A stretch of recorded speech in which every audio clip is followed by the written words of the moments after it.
তার হাবিবের ইন্তেকালের পরে সাহাবায়ে কেরাম চিন্তিত, খুবই কান্না জড়িত। ছোট্ট একটা গাঠুরি বেঁধে বেলাল আসছে, হযরত আবু বকরের সামনে দাঁড়ায় বলে, আবু বকর বিদায় দাও, মদিনায় আর থাকবো না। কেন রে বেলাল, কি জন্য মদিনায় থাকবে না? কিসের অভাব, কিসের কষ্ট? কেউ কি তোমাকে ব্যথা দিয়েছে, না তোমাকে মেরেছে, নাকি তোমার কোনো অভাব আছে? বলো, বাইতুল মাল থেকে মাসিক বেতন দিয়ে দিব। বেলাল বলে, আবু বকর রে, আমার যে অভাব, কোনোদিন কি সেই অভাব পুরা করে দিতে পারবা? বলো রে বেলাল, তোমার কিসের অভাব? বলে, আবু বকর, আমি আজান দিলে নবী নামাজ আসতো। বলো, এখন আজান দিলে কি নবী নামাজ আসবে? আবু বকর বলতেছে, বেলাল রে, তুমি কি নবীরে ভালোবাসো, আমরা কি ভালোবাসি না? বেলাল বলে, আবু বকর, তুমিও ভালোবাসো, আমিও ভালোবাসি। শোনো গো আবু বকর, তোমরা নবীজির রওজা শরীফ দেখলে সহ্য করতে পারো? আমি বেলাল যখন আজান দিয়ে নবী রওজা শরীফের দিকে তাকাই, আমার কলিজা গুলি ফেটে ফেটে আসে। আমি বরদাস্ত করতে পারি না, সহ্য করতে পারি না। মদিনাতে দাঁড়ায় থাকবে, দুই রকমের হাজি পাবে। যখন 7 নম্বর গেট দিয়ে বাবু সালাম দিয়ে হাজিরা ঢুকে সালাম দিতে দিতে যায়, কিছু নবীর পাগল আছে, রওজার সবুজ মিনারা দেখলে চোখ বেয়ে বেয়ে পানি আসে।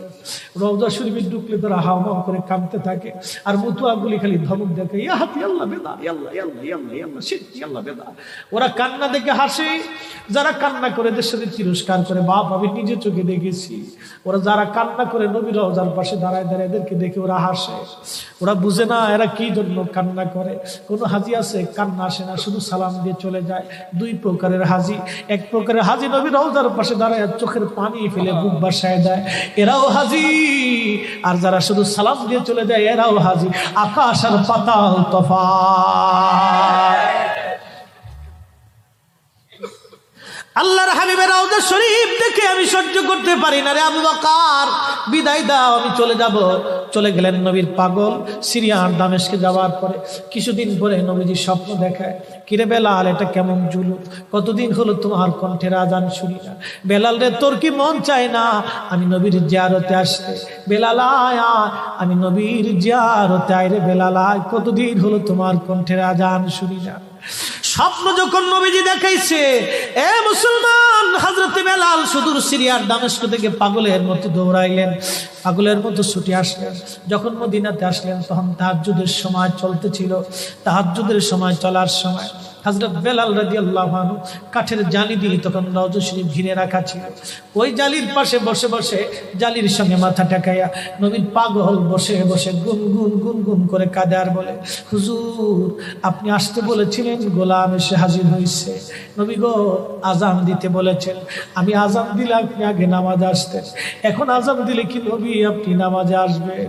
হুজুর, এখন আজান দিলে কি আপনি নবী নামাজে আসবেন? নতুন মুয়াজ্জিন আসছে আজান দেওয়ার জন্য, এসে দেখে নবীর মুয়াজ্জিন বেলাল কাঁদে। ডাক দেখে মদিনাবাসী, শুনছো, নবীর মুয়াজ্জিন ফিরে এসেছে, বেলাল আসছে, বেলাল ফিরে আসছে। এই কথা শোনার পরে সব সাহাবী ঘর থেকে বের হয়ে দৌড়ায় এসে দেখে বেলাল কাঁদে। সাহাবীরা বলে, বেলাল আজান দাও, কতদিন হলো তোমার কণ্ঠের আজান শুনি না। বেলাল আজান দাও, কতদিন হলো আজান শুনি না রে বেলাল। বেলাল বলে, সাহাবীরা রে, আমি আজান দিলে কি নবী নামাজ আসবে বলো? সালমান ফারসি রাদিয়াল্লাহু আনহু ডাক দেখে, সাহাবীরা, আমাদের কথায় বেলাল আজান দিবে না, তোমরা যাও দেখো হাসান আর হুসাইন দুইজন ঘরের মধ্যে আসেন। ইমাম হাসান হুসাইন রাদিয়াল্লাহু আনহুমা যদি বলে, তাহলে বেলাল অবশ্যই আজান দিবে। সালমান ফারসির পরামর্শে সাহাবীরা দৌড়ায় গেলেন। বর্তমান 7 নম্বর গেট বাবুস সালাম বরাবর একটা মসজিদ আছে, মসজিদে আলী। এটাই ছিল হযরত ফাতেমা রাদিয়াল্লাহু আনহার বাড়ি। এই বাড়িতে দৌড়ে যাওয়ার পরে ইমাম হাসান হুসাইন রাদিয়াল্লাহু আনহুমা দুইজনকে নিয়ে আসা হলো। দুইজনকে নিয়ে আসার পরে হযরত ইমাম হাসানকে দেখতে আমার নবীর মতো দেখা যাইতো, চেহারাটা রাসূল করিমের চেহারার মতো ছিল। নাতি দৌহিত্র নানার চেহারা পেয়েছিলেন, ইমাম হুসাইন ও নানার সুরত পেয়েছিলেন। দুই ভাই নানার সুরত পেয়েছিলেন। হযরত বেলাল রওজা শরীফ থেকে উঠে হযরতে হাসানের বুকের মধ্যে মাথা ঠেকায় কাঁদতেছে, ইমাম হুসাইনের বুকের মধ্যে মাথা ঠেকায় কাঁদে। হযরত ইমাম হাসান ডাক দেখে, নানার মুয়াজ্জিন, কতদিন হলো তোমার কণ্ঠে আজান শুনি না। যেই কণ্ঠ দিয়া নানার আজান শুনাইতা, যাও গো ওই কণ্ঠ দিয়ে আমাদেরকেও আজান শোনাইয়া যাও। যখন হযরত বেলাল, ইমাম হাসান, সুন্নতি, তোমরা আমার সুন্নত মানো, ওয়া সুন্নাতিল খুলাফাইর রাশিদিনাল মাহদিন, আমার খুলাফায়ে রাশিদিনের সুন্নাত তোমরা মানো। এমন কোন খলিফা নাই রে রাতের বেলা ঘুরে ঘুরে প্রজাদেরকে না দেখতেন। আল্লাহর হাবিবের এমন কোন দিন নাই রে উম্মতের খবর না নিয়েছেন। সাহাবীরা ঘুরে ঘুরে প্রতিবেশীর খোঁজ খবর নিতেন। আমার দেশের ধনীরা টাকা পয়সা পায় আরাম এসির মধ্যে ঘুমায়, পাশের বাড়ি গরিব মানুষ ক্ষুধায় ওই যে আপনার কি বলে একটু ইফতার করে, একটা পচা খেজুর, তাও আন্দা গান্দা সৌদি আরবের ডুপ্লিকেট পচা খেজুর বাংলাদেশে পাঠায় দেয়। এইগুলি ওরা দান করে, আর আমার দেশের ব্যবসায়ীরা এইগুলি বিক্রি করে। গরিব মানুষ ওই 50 টাকা কেজি ধরে 1 কেজি খেজুর আনে, ইফতার করে বাবা মুড়ি চাবায় আখের রস দিয়ে, অথবা ওই খেজুরের গুড় দিয়ে, অথবা একটু চিনি দিয়ে, পাতলা ও নরম অথবা খিচুড়ি দিয়ে। আমার দেশের কত ধনী আল্লাহ পাওয়ার জন্য মাহে রমজান আসলে মক্কায় দৌড়ায়, মদিনায় যায়, কয় মক্কায় নামাজ পড়বো, মদিনায় নামাজ পড়বো। 1 রাকাত নামাজে 1 লক্ষ রাকাতের সওয়াব, 1 রাকাত নামাজে 50,000 রাকাতের সওয়াব। ওমরা করে মক্কায় কাটায় সময় মদিনায় কাটায়, মক্কায় কোরআন খতম দিতে চায়, মদিনায় কোরআন খতম দিতে চায়। সওয়াব মাহে রমজানে অগণিত সওয়াবের আশায় ব্যক্তিগুলি আল্লাহর ঘরে হাজিরা দেয়, কিন্তু বাড়ির পাশে গ্রামের কত গরিব মানুষ টাকার অভাবে বাবা ভালো ইফতার করতে পারে না, টাকার অভাবে কত মা ভালো সেহরি করে রোজা রাখতে পারে না। এই ধনীরা এই গরিব মানুষের ঘরে খাবার না দিয়ে আল্লাহরে পাওয়ার জন্য মক্কা মদিনায় দৌড়ায়। আল্লাহ ডাক দেখো বান্দা একবার মরে দেখ, কায়দা মতো জুতা দিয়ে পিটামো, আমার বান্দারা না খায় ইফতার করবে, আর তুই আল্লাহ পাওয়ার জন্য মক্কায় আইছো, এমন আল্লাহ আমি ধরা দেব না। এই কথা বলেন ঠিক না বেঠিক?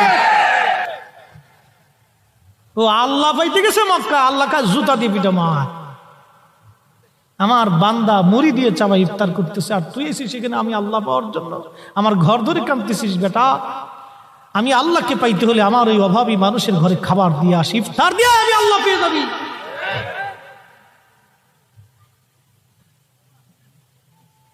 আমরা ভুলে গেছি সুন্নত। আজকে খালি মনে করি টুপি মাথায় দিয়ে রাস্তায় চলার নামই সুন্নত, খালি মনে করতেছি জুব্বা গায়ে দিয়ে রাস্তায় চলার নামই সুন্নত। সুন্নতটাকে খালি আমরা ঈদের ভিতরে সীমাবদ্ধ করে ফেলছি। বন্ধু খুবই মনোযোগ দিয়ে শুনিয়া যান। সুলতান মাহমুদ গজনবী রাহমাতুল্লাহ আলাইহি সামনের প্রদীপ হাতে নিয়ে বের হয়ে গেলেন। তিনি বাজার দিয়ে যাওয়ার সময় দেখে বাজারের এক দোকানদারের দোকানের প্রদীপের পাশে বসে বসে একটা ছেলে কিতাব পড়ে। জিজ্ঞেস করলেন, বাসা তোমার কি প্রদীপ নাই? বলে, কে গো আপনি? আমি এতিম মানুষ, মাদ্রাসায় পড়ি, প্রদীপ কেনার মতো পয়সা আমার নাই। সুলতান মাহমুদ গজনবী চোখের পানি ফেলে দিয়ে চিন্তা করলেন, হায় আল্লাহ, একজন তলাবা কোরআন পড়ে, হাদিস পড়ে, দোকানদারের প্রদীপ হাওলাত করে, আমি সুলতান মাহমুদ গজনবী স্বর্ণের প্রদীপ নিয়ে রাস্তায় পথ চলি। মেহশরের কঠিন দিনে যদি নবীজি জিজ্ঞেস করে, সুলতান মাহমুদ গজনবী আমার একজন তলাবা হাদিস পড়েছিল, অন্যের প্রদীপের আলো হাওলাত করে, তুমি মাহমুদ গজনবী পথ চলেছ স্বর্ণের প্রদীপ দিয়ে, ও সুলতান মাহমুদ গজনবী সেই দিন কেন আমার একজন তলাবা, আমার একজন তলবে আলেম অন্যের প্রদীপ হাওলাত করে হাদিস কেন পড়েছিল রে, বলে দিয়ে যাও। আমার নবী যদি জিজ্ঞেস করে রে, আমি সুলতান কিভাবে সেই দিন জবাব দিব নবীর দরবারে? একজন বাচ্চার কলিজার ভিতরে কতটুকু আল্লাহর নবীর প্রতি দরদ এবং ভয়, যে আমি মেহশরের মাঠে নবীর দরবারে কি জবাব দিব, নবীর কদমে কি জবাব দিব। এরা রসুলকে এইভাবে ভালোবাসছে, এইভাবে তারা ভয় করছে। আর আজকে আমরা নবীর বেলায় গেলে জিরো টলারেন্স নীতি অবলম্বন করে হুজুরের শানকে বলে কেন নাথিং। ওরে সুরা ইমান নিয়ে কবরে যাইতে হবে রে বন্ধু, বুঝবা সেই দিন কি হয় তোমার। নবী বিনে উপায় নাই, উপায় নাই রে বন্ধু, উপায় নাই, উপায় নাই, উপায় নাই রে বন্ধু, উপায় নাই। তুমি যেই দল করো না কেন, নবীর দলের উপরে কোনো দল নাই, কথা বলেন না কেন? বন্ধুরে শুনিয়া যান, শুনিয়া যান, শুনিয়া যান, বুঝিয়া যান, জানিয়া যান। সুলতান মাহমুদ গজনবী স্বর্ণের প্রদীপ খানা ছেলেটার হাতে দিয়ে বলল, বাসা এই স্বর্ণের প্রদীপটা তোমাকে দিয়ে দিলাম, কালকে থেকে স্বর্ণের প্রদীপে তুমি কিতাব পড়বা বাবা। ছেলেটা মহা খুশি। চলে আসলেন সুলতান মাহমুদ গজনবী, রাতের আরামে বিছনায় ঘুমিয়ে পড়েছেন, স্বপ্ন দেখে রে রাহমাতুল লিল আলামিন তশরীফ গ্রহণ করেছে।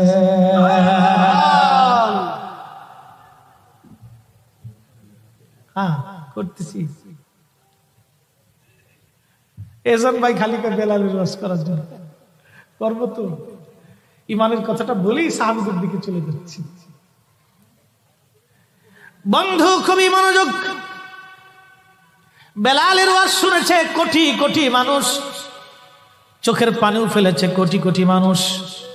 বাবা এটা আমার কোনো ক্রেডিট না, আল্লাহর কসম, এটা আল্লাহর হাবিবের প্রেমের একটা ফসল। আমি ওয়াজ করি নাই, আমার ওয়াজ করার কি ক্ষমতা আছে? নবীর ইশক যার কলিজার মধ্যে আছে, বেলালের ওয়াজ শোনার পরে সেই চোখের পানি ফেলেছে। নবীর ইশক যার কলিজার মধ্যে আছে, সে তার চোখ দিয়ে পানি এসেছে। নবীর ইশক যার কলিজায় নাই, তার চোখ দিয়ে পানি আসে নাই বাবা। কারণ চোখের পানি এটা মহামূল্যবান একটা নিয়ামত, এটা বড় নিয়ামত। এই নিয়ামত সবার চোখ বেয়ে বাবা আসে না, আল্লাহ যারে মঞ্জুর করে তার চোখ বেয়ে পানি আসে। কথা বলেন না কেন? আশিক তো আশিক, পাগল তো পাগল, তো পাগল ঠান্ডা করতে হবে। বলছি না একটু মায়ার মানুষ। বাহিরে যারা আছেন, রাস্তায় যারা আছেন, ওই দূরে যারা আছেন, মাইকের আওয়াজ যত দূর যায়, ভাই এসে বসেন না, বসে পড়েন। আর দেরি করে লাভ কি বন্ধু? জীবন হারিয়ে গেলে মাহফিল আর শুরু হবে না। যত টাইম চলে যায় তত জীবন থেকে একটা অংশ চলে যায়।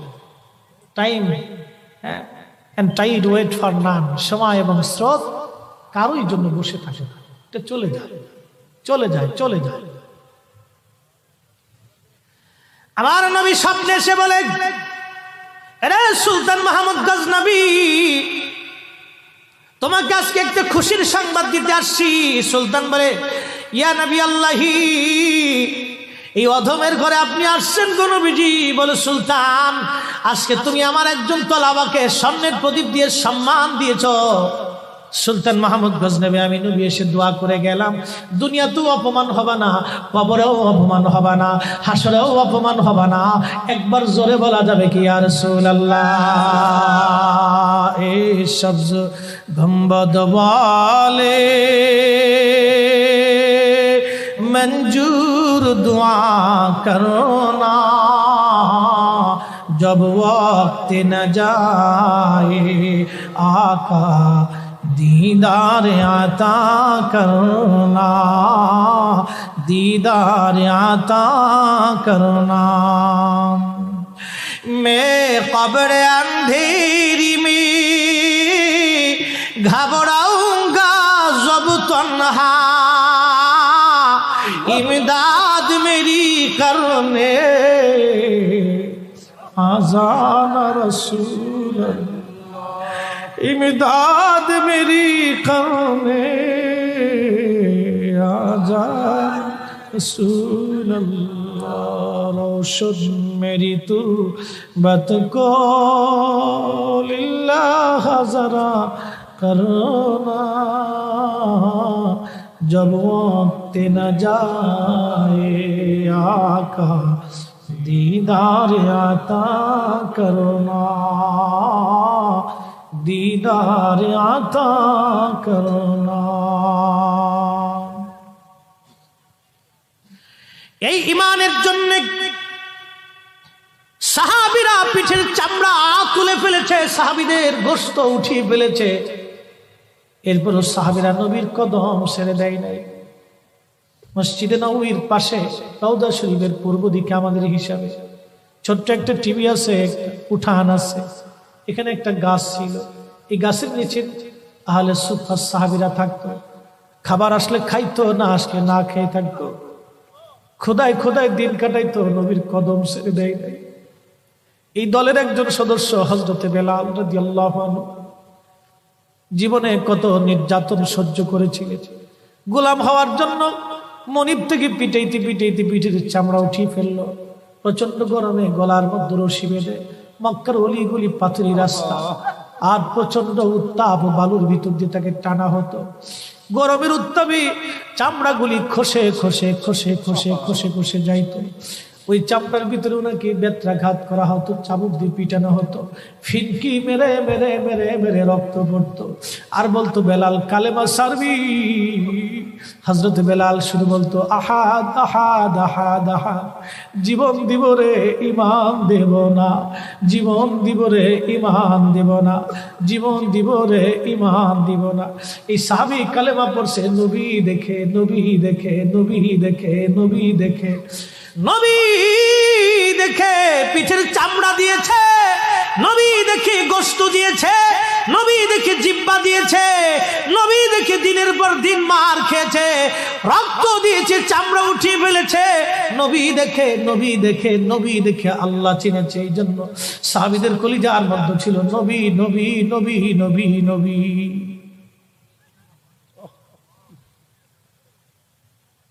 স্রোত করে বেলাল চলে গেলেন মদিনাতে। আজানের প্রবর্তন শুরু হলো। নবীজি আজান শিখাই দিলেন, বেলাল আজান দিতে শুরু করলেন। নবীর মসজিদের মুয়াজ্জিন চারটিখানি কথা না রে বাপ, যে মসজিদের রানিং ইমাম, ইমামুল মুরসালিন, মুসল্লি সাহাবীরা, সেই মসজিদের মুয়াজ্জিন হযরতে বেলাল। অনেকে মনে করে অমুক হুজুর বিরাট বড়, অমুক ডক্টরেট ডিগ্রি নিয়ে আসছে, বিরাট বড় আলেম। সাতা আলেম দিয়ে কি হবে যদি কলিজায় নবীর তাজিম না থাকে? ও সাতা আলেম দিয়ে হবে কি?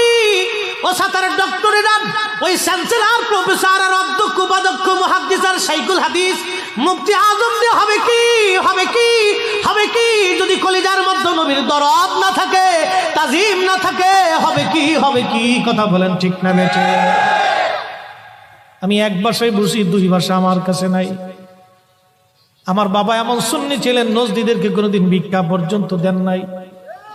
মার কাছে নিষেধ ছিল, যদি ভিক্ষা তুমি দাও বাপের বাড়ি পাঠাই দিব। ছোটকালে বুঝতাম না বাবা ভিক্ষা কেন দেয় না। মরার 3 দিন আগে বাবা সবার কাছ থেকে ক্ষমা চেয়ে নিয়েছিলেন। এক তো নামাজ কাজা হতো না, 3 দিন আগে সবার কাছ থেকে ক্ষমা চেয়ে নিলেন, তোমরা মাফ করে দিও, আমার সময় ঘনায় গেছে। লোকেরা হাসে, মোল্লা মনে হয় একটু বুড়া হয়ে গেছে। মোল্লাজি বলতো, মোল্লাজি আমার তাওই মানে বাবার দাদা ছিলেন 10 গ্রামের মোল্লা, নায়েবের জমিদার ছিলেন। মোল্লা বংশের উজ্জ্বল নক্ষত্র বন্ধু, বংশের ইতিহাস বলার জন্য আসিনে। নায়েবের জমিদার 400 একর সম্পত্তির মালিক ছিলেন। আমরা জমিদার বংশের সন্তান। আমার আব্বা জীবনে কোনোদিন ভিক্ষা পর্যন্ত দেন নাই। একটাই কথা, নবীর ইজ্জতের চাদর ধরে ধরে টান দিবে, আমি ভিক্ষা দেব না। আমি সেই বাপের সন্তান, এক নীতিতে এক কথাই থাকি সবসময়। 2 নীতি আমার কাছে নাই, হয় নবীর পক্ষে, মরলেও নবীর পক্ষে, বাঁচলেও নবীর পক্ষে, থাকলেও নবীর পক্ষে, খাইলেও নবীর পক্ষে, না খেয়ে থাকলেও নবীর পক্ষে। সোজা কথা বলবো, বেজার হলেও নবীর পক্ষে, খুশি হলেও নবীর পক্ষে। আমি একটাই বিশ্বাস করি, আমার নবী আমার পক্ষে থাকলে দুনিয়ার সব বিপক্ষে গেলেও আমার কিছুই যায় আসে না।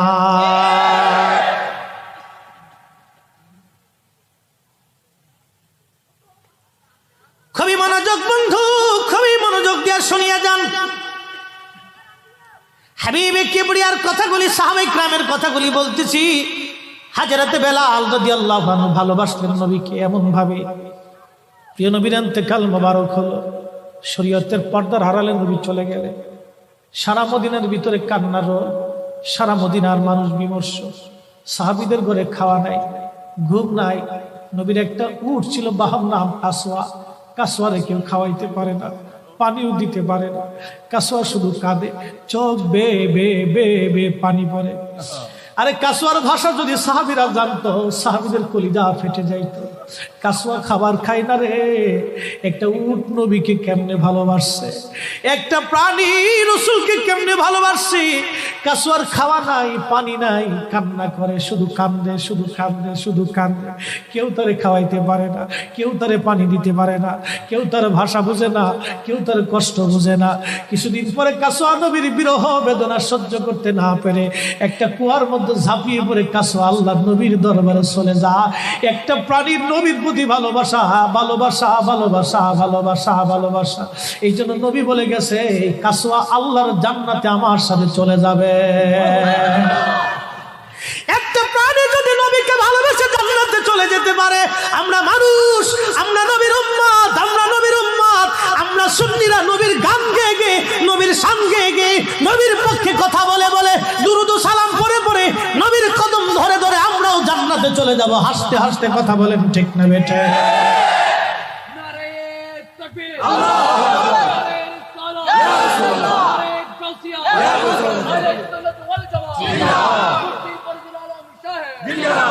ফরিদুল আলম না, ফরিদি সাহেব। এশকের চোখে অনেকে কয় ফরিদুদ্দিন জহিরি। কি যে জ্বালাত আছে। যা হোক, এটা মোহাব্বতের জোশে আর কি।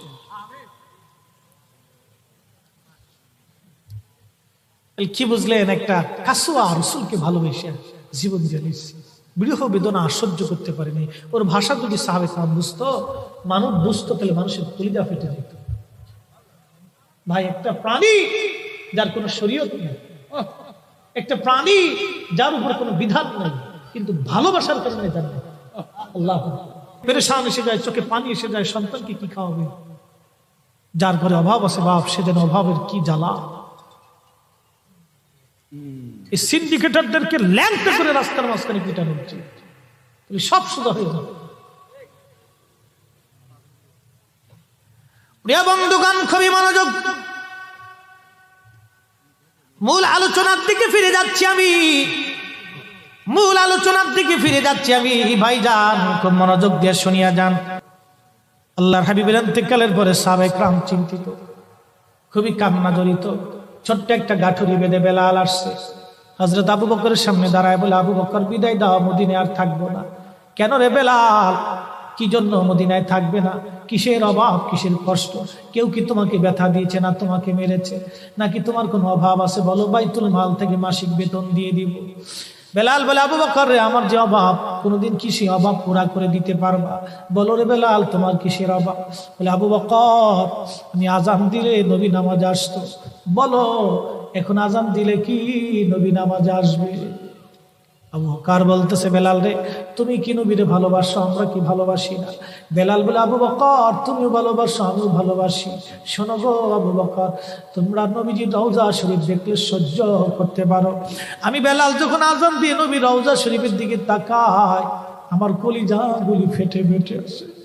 আমি বরদাস্ত করতে পারি না, সহ্য করতে পারি না। মদিনাতে দাঁড়ায় থাকবে, দুই রকমের হাজি পাবে। যখন 7 নম্বর গেট দিয়ে বাবু সালাম দিয়ে হাজিরা ঢুকে সালাম দিতে দিতে যায়, কিছু নবীর পাগল আছে, রওজার সবুজ মিনারা দেখলে চোখ বেয়ে বেয়ে পানি আসে। রওজা শরীফে ঢুকলে তারা হাওয়া করে কাঁদতে থাকে, আর মুতুয়াগুলি খালি ধমক দেখে, ইয়া হাতি আল্লাহ বেদা, আল্লাহ আল্লাহ আল্লাহ আল্লাহ সিদ্ধি আল্লাহ বেদা। ওরা কান্না দেখে হাসে, যারা কান্না করে দেশের সাথে তিরস্কার করে। বাপ, আমি নিজে চোখে দেখেছি, ওরা যারা কান্না করে নবী রওজার পাশে দাঁড়ায় দাঁড়ায় এদেরকে দেখে ওরা হাসে। ওরা বুঝে না এরা কি জন্য কান্না করে। কোন হাজি আছে কান্না আসে না, শুধু সালাম দিয়ে চলে যায়। দুই প্রকারের হাজি, এক প্রকারের হাজি নবী রওজার পাশে দাঁড়ায় চোখের পানি ফেলে বুক বাসায় দেয়, এরাও হাজি।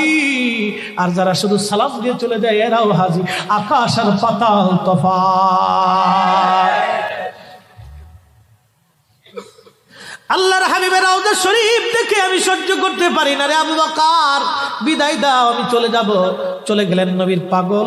সিরিয়ার দামেস্কে যাওয়ার পরে কিছুদিন পরে নবীজি স্বপ্ন দেখায়, কিরে বেলাল, এটা কেমন জুলুম, কতদিন হলো তোমার কণ্ঠের আজান শুনি না। বেলাল রে, তোর কি মন চায় না আমি নবীর জিয়ারতে আসতে? বেলাল আয়, আমি নবীর জিয়ারতে আয় রে বেলাল আয়, কতদিন হলো তোমার কণ্ঠের আজান শুনি না। স্বপ্ন যখন নবীজি দেখাইছে, এ মুসলমান, হযরত বেলাল সুদূর সিরিয়ার দামেস্ক থেকে পাগলের মতো দৌড়াইলেন, পাগলের মতো ছুটে আসলেন। যখন মদিনাতে আসলেন, তখন তাহাজ্জুদের সময় চলতেছিল। তাহাজ্জুদের সময় চলার সময় হযরত বেলাল রাদিয়াল্লাহু আনহু কাঠের জালি দিয়ে তখন রওজা শরীফ ঘিরে রাখা ছিল। ওই জালির পাশে বসে বসে, জালির সঙ্গে মাথা ঠেকাইয়া নবীর পাগল বসে বসে গুনগুন গুনগুন করে কাঁদে আর বলে, হুজুর, আপনি আসতে বলেছিলেন, গোলাম এসে হাজির হয়েছে। নবী গো, আজান দিতে বলেছেন, আমি আজান দিলে আপনি আগে নামাজে আসতেন, এখন আজান দিলে কি নবী আপনি নামাজে আসবেন? হুজুর, এখন আজান দিলে কি আপনি নবী নামাজে আসবেন? নতুন মুয়াজ্জিন আসছে আজান দেওয়ার জন্য, এসে দেখে নবীর মুয়াজ্জিন বেলাল কাঁদে। ডাক দেখে মদিনাবাসী, শুনছো, নবীর মুয়াজ্জিন ফিরে এসেছে, বেলাল আসছে, বেলাল ফিরে আসছে। এই কথা শোনার পরে সব সাহাবী ঘর থেকে বের হয়ে দৌড়ায় এসে দেখে বেলাল কাঁদে। সাহাবীরা বলে, বেলাল আজান দাও, কতদিন হলো তোমার কণ্ঠের আজান শুনি না। বেলাল আজান দাও, কতদিন হলো আজান শুনি না রে বেলাল। বেলাল বলে সাহাবীরা রে, আমি আযান দিলে কি নবী নামাজ আসবে বলো? সালমান ফারসি রাদিয়াল্লাহু আনহু ডাক দেখে, সাহাবীরা আমাদের কথায় বেলাল আযান দিবে না, তোমরা যাও দেখো হাসান আর হুসাইন দুইজন ঘরের মধ্যে আসেন। ইমাম হাসান হুসাইন রাদিয়াল্লাহু আনহুমা যদি বলে তাহলে বেলাল অবশ্যই আযান দিবে। সালমান ফারসির পরামর্শে সাহাবীরা দৌড়ায় গেলেন। বর্তমান 7 নম্বর গেট বাবুস সালাম বরাবর একটা মসজিদ আছে, মসজিদে আলী। এটাই ছিল হযরত ফাতেমা রাদিয়াল্লাহু আনহার বাড়ি। এই বাড়িতে দৌড়ে যাওয়ার পরে ইমাম হাসান হুসাইন রাদিয়াল্লাহু আনহুমা দুইজনকে নিয়ে আসা হলো। দুইজনকে নিয়ে আসার পরে হযরত ইমাম হাসানকে দেখতে আমার নবীর মতো দেখা যাইতো, চেহারাটা রাসূল করিমের চেহারার মতো ছিল। নাতি দৌহিত্র নানার চেহারা পেয়েছিলেন, ইমাম হুসাইন ও নানার সুরত পেয়েছিলেন। দুই ভাই নানার সুরত পেয়েছিলেন। হযরত বেলাল রওজা শরীফ থেকে উঠে হযরতে হাসানের বুকের মধ্যে মাথা ঠেকায় কাঁদতেছে, ইমাম হুসাইনের বুকের মধ্যে মাথা ঠেকায় কাঁদে। হযরত ইমাম হাসান ডাক দেখে, নানার মুয়াজ্জিন, কতদিন হলো তোমার কণ্ঠে আযান শুনি না, যেই কণ্ঠ দিয়া নানার আযান শুনাইতা, যাও গো ওই কণ্ঠ দিয়ে আমাদেরকেও আযান শোনাইয়া যাও। যখন হযরতে বেলাল ইমাম হাসান এই কথা বললেন, হযরতে বেলাল দৌড়ায় গেলেন। যেই বনু নাজ্জার গোত্রের মহিলা সাহাবীর ছাদের উপরে দাঁড়ায় বেলাল আযান দিত। আবু দাউদের 519 নম্বর হাদিসের মধ্যে আসছে, প্রত্যেক ফজরের নামাজের শুভেচ্ছা আদিকের আগে বেলাল দাঁড়াইতেন। দাঁড়ায় আযানের আগে বলতেন, আল্লাহুম্মা ইন্নী আহমাদুকা ওয়া নাস্তাঈনুকা আলা কুরাইশিন ইউকিমুদ্দীনাক। প্রত্যেক ফজরের আযানের আগে এই দোয়াটা পড়ে বেলাল আযান শুরু করতেন। হযরত বেলাল রাদিয়াল্লাহু আনহু আজকে তাহাজ্জুদের আযান দিতে গেছে। আযান দিতে যাওয়ার পরে হযরত বেলাল যখন আযান দিলেন, আল্লাহু আকবার, আল্লাহু আকবার, আযানের মধুর ধ্বনি সারা মদিনার রন্দে রন্দে ছড়িয়ে গেল। মদিনার ঘর থেকে সব সাহাবী বের হয়ে দৌড় মারছে। আবার যখন বলেন আল্লাহু আকবার, আল্লাহু আকবার, সব সাহাবী, মহিলা, বৃদ্ধ, বনিতা ঘর থেকে বের হয়ে দৌড় মারছে।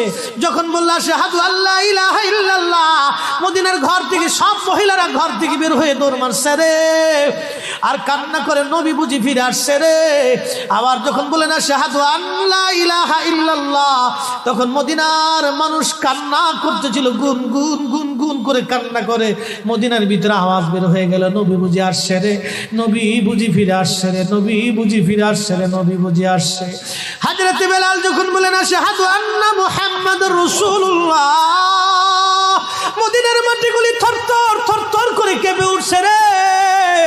মদিনার মানুষের কান্না বেড়ে গেল। হযরত বেলাল অজ্ঞান হয়ে জমিনের মধ্যে পড়ে গেলেন, তিনি বেহুশ, নবীর আশিক বেহুশ হয়ে গেলেন। বেলালের মতো আশিক যদি আমরা হইতাম, এ দুনিয়ায় নবীর দেখা পাইতাম, এ দুনিয়ায় নবীর দেখা পাইতাম।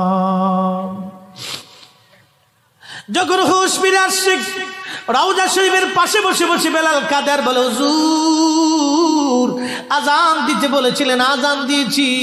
হুজুর আমি আযান দিলে আগে নামাজ আসতেন, আজকে আযান দিলাম আপনি হুজুর আসেন নাই। যে আযান দিলে নবী আসবে না, আমি বেলালে আযান আর কোনোদিন দিব না। হযরতে বেলাল কিছুদিন পরে কলিজা ফেটে নবীর বিরহ বেদনা সহ্য করতে না পেরে তিনি চলে গিয়েছিলেন পরপারে। কলিজা ফেটে, কলিজা ফেটে, কলিজা ফেটে। এইভাবে সাহাবীরা নবীকে ভালোবেসে গেছে। কত সাহাবী কতভাবে নবীকে ভালোবাসছে রে। হযরত আবু বকরের কথা বলছিলাম, আম্মা জান আয়েশা ডেকে বলে, হুজুর আপনি, আম্মা জান আয়েশার মনটা বেজার হয়ে গেল। আল্লাহর নবী ডাক দিয়ে বলতেছিলেন, আয়েশা রে মনটা তোমার বেজার কেন হয়ে গেল? আম্মা জান বললেন, হুজুর দিনের জন্য আমার আব্বা জান সব সম্পদগুলি বিলীন করে দিয়েছে, ভালোবেসে আপনার সঙ্গে আমার বিবাহ শাদী দিয়েছে। ইয়া রাসূলুল্লাহ ভাবছিলাম আপনি আমার আব্বা জানের কথা বলবেন, যে আকাশের তুল্য নেক আমার আব্বা জানের আমল নামায় আছে। আল্লাহর নবী ডাক দেখো, আয়েশা রে তোমার আব্বা জানের এক রজনীর আমল যদি এক পাল্লায় দাও, আমার উম্মতের সব উম্মতের আমল যদি আর এক পাল্লায় দাও, আমার আবু বকরের এক রাতের আমলের ওজনের সমান হবে না। আম্মা জান বলে, হুজুর কোন রাত, কোন রাত, কোন রাত? নবীজি বললেন, আয়েশা রে সেটা হিজরতের রাত। বহুদিন আগে বলেছিলাম আবু বকর হিজরত করা লাগতে পারে।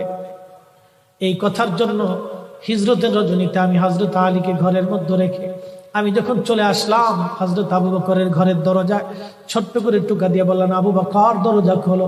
সাথে সাথে দরজা খুলে গেল। জিজ্ঞেস করলাম, আবু বকর তুমি কি ঘুমাও নাই? আবু বকর ডেকে বলে, ইয়া নবী আল্লাহ, বহুদিন আগে বলেছিলেন হিজরত করা লাগবে। হুজুর, ওই দিন রজনী থেকে অদ্যবধি রজনীতে আমি কোনো রাত্রের জন্য বিছনায় পিঠ লাগাই নাই। আপনি নবীর অপেক্ষায় দরজার সাথে ঠেস মেরে দাঁড়ায় আমি জেগে থাকি, কখন আপনি আসবেন, কখন আপনি আসবেন, কখন আপনি আসবেন। আপনি যখন রাত্রিবেলা আসবেন আমি ঘুমাবো, আপনি ডাকবেন, কাফেররা টের পাবে, আপনাকে কষ্ট দিবে। হুজুর, একটা রজনীর জন্য আমি বিছনায় পিঠ লাগাই নাই, আপনি নবীর অপেক্ষায় দাঁড়ায় রয়েছি, দাঁড়ায় আসছি, আমি ঘুমাই না। আয়েশারে এই রজনী আল্লাহর কাছে এত ভালো লাগছে, এত ভালো। আরে সাহাবী আবু বকর নবীকে ভালোবেসে নবীর অপেক্ষায় দাঁড়ানোর জন্য, নবীর জন্য দাঁড়িয়ে থাকার জন্য, নবীর জন্য দাঁড়িয়ে থাকার জন্য আল্লাহ এত বড় প্রতিদান দিয়ে দিলেন, এত বড় বেনিফিট দিয়ে দিলেন, এত বড় বেনিফিট, এত বড় বেনিফিট, এত বড় মর্তবা, এত বড় মর্যাদা নবীর জন্য, নবীর জন্য, নবীর জন্য, নবীর জন্য, নবীর জন্য। সাহাবীরা নবীর জন্য দেওয়ানা, নবীর জন্য জীবন দিতেন, নবীর জন্য সংসার করতেন, নবীর জন্য ব্যবসা করতেন, নবীর জন্য ঈমান আনতেন, নবীর জন্য জীবন দিতেন, নবীর জন্য যুদ্ধে যাইতেন, নবীর জন্য আমল করতেন, নবীর জন্য কোরআন বুঝতেন, নবীর জন্য ঈমান আনতেন। আল্লাহ চিনেছে নবী দেখে, আল্লাহ বুঝেছে নবী দেখে, আল্লাহ চিনেছে নবী দেখে, ঈমান এনেছে নবী দেখে, কোরআন বুঝেছে নবী দেখে, কোরআন মেনেছে নবী দেখে। আমরাও সুন্নিরা কোরআন বুঝি নবী দেখে, দ্বীন মানি নবী দেখে, আমরাও ঈমান আনি নবী দেখে, আমরাও ভালোবাসি নবীকে। আল্লাহ পেতে চাই নবী দেখে, আল্লাহ পেতে চাই নবীর মাধ্যমে, আল্লাহ পেতে চাই নবীকে ভালোবেসে। কথা বলেন ঠিক না বেঠে?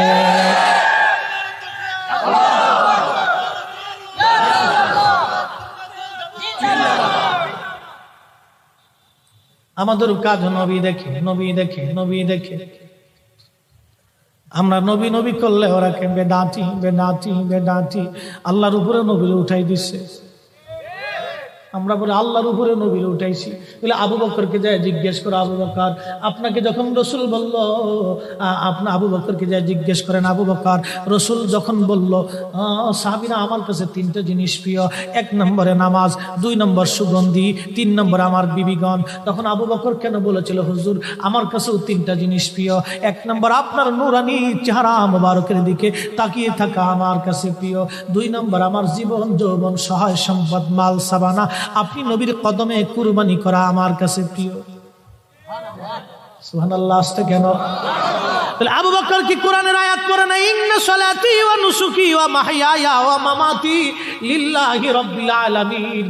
আমার জীবন, আমার সালাত, আমার নামাজ, আমার জিন্দেগি, আমার পুত্র, আমার সহায়, আমার সম্পদ, আমার জীবন, আমার স্ত্রী, আমার সংসার, আমার সব আল্লাহর জন্য। আবু বকর কি এই আয়াত পড়ে নাই? তাহলে আবু বকর আয়াত বাদ দিয়ে নবীর কথা কেন বললো? তাহলে আবু বকর আল্লাহর উপরে নবীর উড়াইছে। বলে দিয়ে যাও, বলে দিয়ে যাও, বলে দিয়ে যাও, কিয়ামত পর্যন্ত সময়, কিয়ামত পর্যন্ত সময়। পাগল দেশে কত জন্মাইছে আল্লাহ জানে, আগাছা যে কত হয়েছে ভাই। রসুলের কথা প্রশংসা করলে তাদের শরীরে চুলকাই কেন ভাই? এখানে এত অ্যালার্জি উঠে কেন? গরুর গোশের অ্যালার্জি কি এত বেশি? না, মন্দ বলবো না, ভাইদের বুঝ আসুক, দোয়া করি। কি কথা বলেন ঠিক না? দোয়া করি বুঝ আসুক। প্রত্যেকটা কলিজায় রসুলকে ভালোবাসে, কিন্তু ঘটনা হলো তাদেরকে ডাইভার্ট করে রাখা হয় অন্যদিকে বুঝিয়ে। প্রত্যেকটা কলিজায় রসুলকে ভালোবাসে। আমি জহিরুল ইসলাম ফরিদি যাহা বলি এরা বুঝে না, কে বলছে সবই বুঝে, কিন্তু অনেক সময় দলের টানে, মতের টানে কথা কইতে আলে চুপচাপ থাকে, খালি ফেল ফেল করে চাইয়ে থাকে।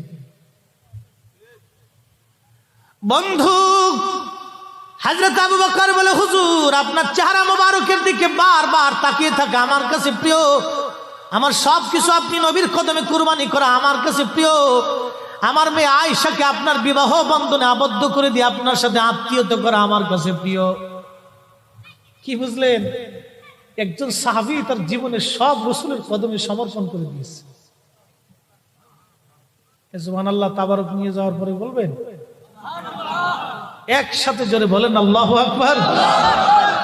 আমার টাইম ঘনাই গেছে, সময় শেষ। আর একটা জায়গায় একটু যাইতে হয়, জ্বালা সময় নাই। চট্টগ্রাম তো অনেক দূরের রাস্তা, বা সময় মেনটেন করাটা বড় কষ্ট। আর এই দূর তো অনেক, ঢাকার থেকে অনেক কষ্ট। কালকে চন্দনাইশ প্রোগ্রাম শেষ করে আবার ঢাকা যাই কাউন্সিলে যোগ দিছি, আবার আজকে আসছে। চন্দনাইশ করছিলাম কাল, তো ওরা একটু আগে আগে ছেড়ে দিছে, যার কোনো সুবিধা হয়েছে। যে খলিফা মামুন রহমতুল্লাহ ওইখানে আসছিলাম, খুব সুন্দর মাহফিল আলহামদুলিল্লাহ। আল্লাহর মেহেরবানি, খুব আশিকে রসুলদেরকে পাইছিলাম, আশিকে ওলিদেরকে পাইছিলাম, খুব চমৎকার।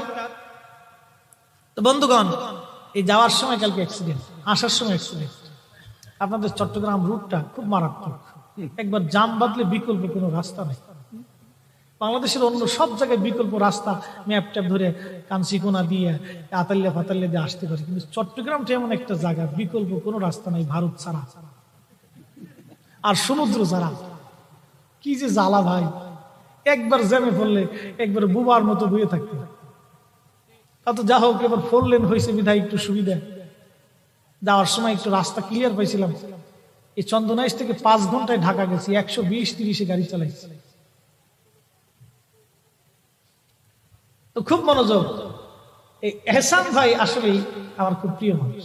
বারবার কেন বলি, লোকটা চেহারার দিকে তাকালে আমার কাছে মায়া লাগে। খুব সাদা সিধা মানুষ, ঢাকায় যায়।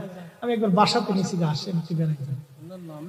হ্যাঁ, আমার এই বিবি সাহেবা ওনার জন্য অনেক পদের খাবার রান্না করছে, খাই নাই দেখে বিবি সাহেব খুব রাগ, কি মেহমান আনলো তুমি, খাইলি না, এত কষ্ট করে রান্না।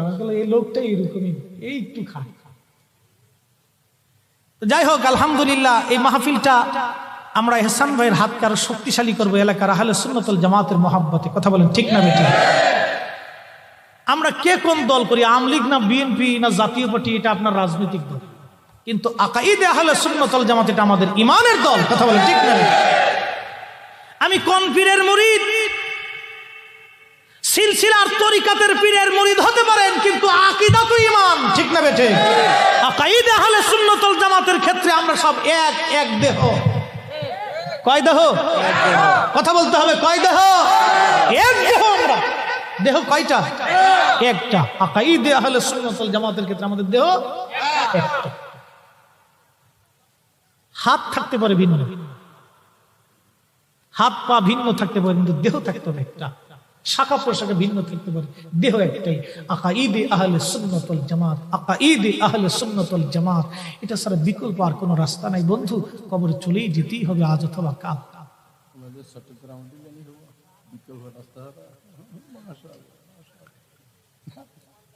সারা দেশে এই একটা মেসেজ আমরা পৌঁছাইতেছি, আকাইদে আহলে সুন্নাত ওয়াল জামাত। অনেক যুবকরা ডাইভার্ট হয়ে যাচ্ছে, অনেক যুবকরা বুঝে না। মাশাআল্লাহ, নারে তাকবীর, নারে রিসালাত, আহলে সুন্নাত ওয়াল জামাত। বাহাদুর শহীদুল্লাহ বাহাদুর সাহেবের আগমন, আল্লামা শেখ মুফতি মোহাম্মদ শহীদুল্লাহ বাহাদুর সাহেবের আগমন। নারে তাকবীর, নারে রিসালাত। আজকের মুহতারাম সকল অতিথিবৃন্দ, আলহাজ আবু মুসা সাহেব, মোহাম্মদ জালাল উদ্দিন সাহেব, আলহাজ ইসমাইল সদাগর সাহেব, নাসিরউদ্দিন সদাগর সাহেব, মৌলানা জিয়াউর রহমান জিয়া সাহেব, মৌলানা আবুল হাশিম সাহেব, মৌলানা মোহাম্মদ মুফিজউদ্দিন সাহেব, কবি এস এম সাইফুল মুস্তাফা বদরি সাহেব, মৌলানা নুরুল আলম সাহেব, মৌলানা ইমরান হোসেন সাহেব, মোহাম্মদ জমির উদ্দিন সাহেব থেকে শুরু করে সকলের প্রতি আমার রইল কৃতজ্ঞতা, ভালোবাসা। আপনারা এই মাহফিলকে রণবৃদ্ধি করেছেন, আমি আপনাদের প্রতি কৃতজ্ঞ। আমার প্রিয় ভাই এহসান ভাইয়ের হাতকে আপনারা শক্তিশালী করেছেন। এখন যিনি আসেন, একটা লোক উঠবেন না প্লিজ। আপনাদের এই বদভ্যাসটা আমাদের জন্য খুব খারাপ। বাবা, ফুল বাগানে অনেক ফুল থাকে, এক একটা ফুলের এক একটা ঘ্রাণ থাকে। কি কথা বলেন ঠিক না? আমার কাছ থেকে একটা সুঘ্রাণ পাইছেন, আমার ভাইয়ের কাছ থেকে আর একটা সুঘ্রাণ পাবেন। উনি কে জানেন? এই যুবক বয়সে এই লোকটা এত পরিমাণে কিতাব লেখে আমার দেশের যুবকদেরকে আহলে সুন্নাত ওয়াল জামাতের দিকে ডাইভার্ট করে রাখছেন। মারহাবা বলা যাবে না? ওনার সহযোগিতা করা আমার কাছে দায়িত্ব বিধায় আমরা চেষ্টা করি আমার এই ভাইটাকে সহযোগিতা করার জন্য, পরামর্শ দিয়ে, ভালোবাসা দিয়ে। প্রিয় বন্ধু, ভাইয়ের মতো মনে আমরা একসাথেই, এই 3 জন জিয়াদি সাহেব, আমি সহ, এই একসাথে মনে হয় গলাগলি দিয়ে ঘুমাই আর কি, এরকম কায়দা হয় না। কিন্তু এই ভাইটা খুব হাসি খুশি মানুষ। এলমি আলোচনা হবে, ইলমি আলোচনা, অর্থাৎ আমার আলোচনাটা হলো হেল দুটো দিয়ে, এলেম এবং হেলেম দিয়ে, অর্থাৎ আমি এলেম এবং হেলেম দুটোটাতে বোঝানোর চেষ্টা করি, আর উনি বোঝাবেন শুধু এলম দিয়ে, যুক্তি দিয়ে। উনি আপনাদেরকে কোরআন ও সুন্নাহ থেকে গুরুত্বপূর্ণ আলোচনা শোনাবেন। এনার পরে যিনি আসবেন আল্লামা আলাউদ্দিন জিহাদি সাহেব মাদ্দাসুল্লাহ আলী বন্ধুগণ, তিনিও আলোচনা করবেন এলম।